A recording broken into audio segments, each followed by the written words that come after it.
Should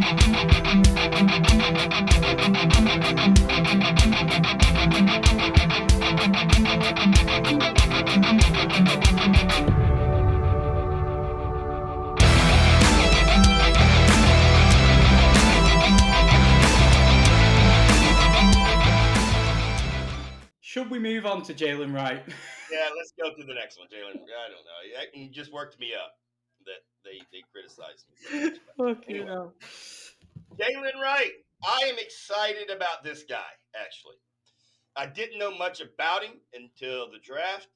And then the more I learned about him, he just fits the Miami offense, exactly what they're all about. Speed, speed, and more speed. Plays in the SEC at Tennessee. He's used to NFL talent on the opposite side. He looks good to me. However, he was drafted late. Many scouts don't expect big things from him immediately. What's your take? I like him. All 3 years in college, his production has gone up and up and up. His last year was probably touchdowns weren't there. That's a concern. But if you look at it for, like we say, like we've always said about these rookies, for how we look at it is, it's the team they're going to for the fantasy production. Like, and if you look at his attempts for his yards and his receptions and things in his last year, like, that's great for the Miami Dolphins, I think, because I don't think it matters so much with the amount of touchdowns. I know in fantasy it does matter, but with his speed and his work rate, I feel like he could get used more. But again, he's probably going to be with Achan, who's shown that he can't really stay healthy, and Mostert's like 31. He could 32. get propelled as a starter, but I definitely think he's worth the pickup in the Orkney because I reckon he'll be used as a returner. That burst of speed he's got, because what was his... 1 minute, let me just get his 10-yard up. 4.38 in the 40. Yeah, 4.38, and then his 10-yard, 155. It's okay. He seems to be one of them who, like, Achan's like shot out of a cannon, whereas this guy seems to get quicker the more room he's got. So that's right.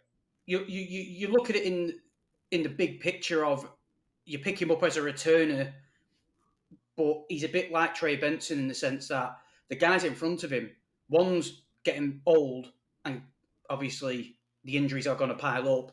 Achan is quick, but he's only small, and he showed last year he can't really stay healthy.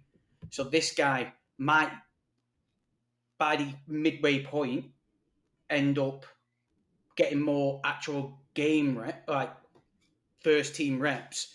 But as a returner, he's just like Trey Benson in a way. They're very similar in the sense that pick him up as a return guy, because once he breaks with them new rules, once he breaks that line, his best attribute is get past that first defender and you're not stopping the guy. And that's, to me, sets up perfectly for the way I see this new return system going. So he's definitely worth the pickup because I would imagine he'd be the returner. Then halfway through the season could be them RB1, RB2 sharing touches when inevitably Mostert or Achan get injured. So very similar, but I wouldn't be,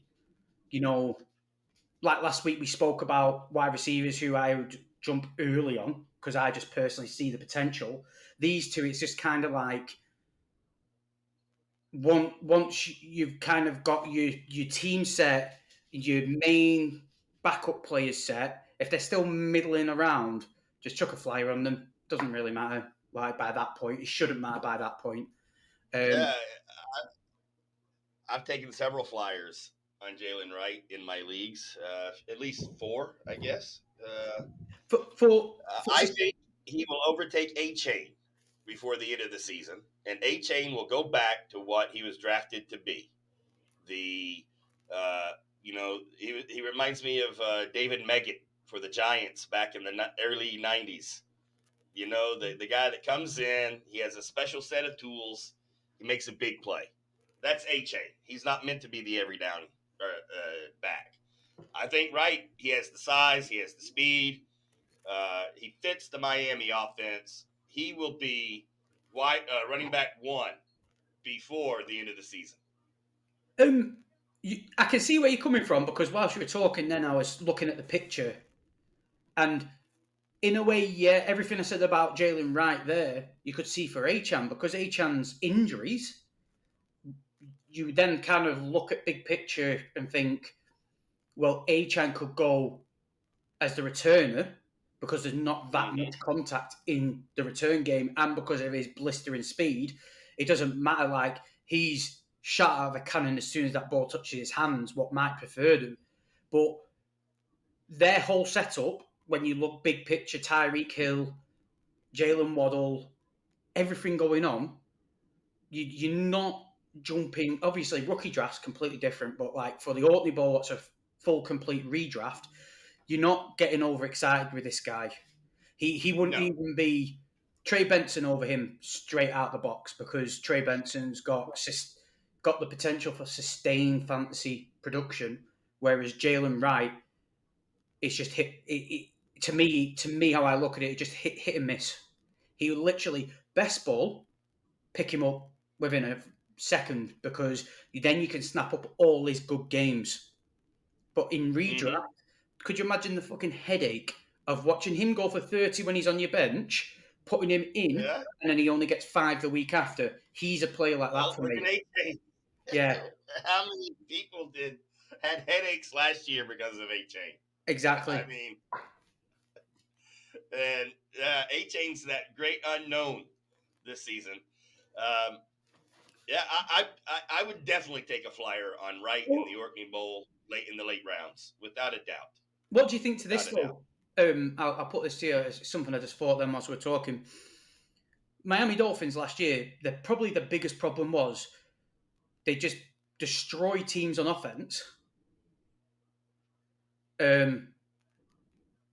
Just destroy the teams on off. They destroy the teams on offense. Do you reckon they might want more of a balance? Like, obviously, that explosive offense is really fun to watch, but as a team, do you not think Jaylen Wright might bring more balance? Do you know, grinding out a clock with his style compared to an Achan style? So then he might, like you so said, take Achan's spot, because they might want a bit more of a balance instead of explosions everywhere. Because I feel like that was, with injuries, that became their downfall by the end of the year. They just relied on this really, really explosive offense, and then they just fell to the wayside. And the defense, they tire out when you have. If you look back at some of the K-gun offenses and the run and gun offenses, the defenses always pay the price. They score in 2 or 3 minutes, and the defense is right back out on the field. And that did hurt Miami last year, I think, towards the end of the season. McDaniel, I'm a believer in that guy. So I'm going in and saying that they got the guy they wanted. And I expect big things by the end of the season. But like you said, I would not take him high or even in the first half. Definitely in the last 2 or 3 rounds of the OrkneyBowl, I would be ready to draft him, stick him on the bench, and see what happens. Yeah, I agree.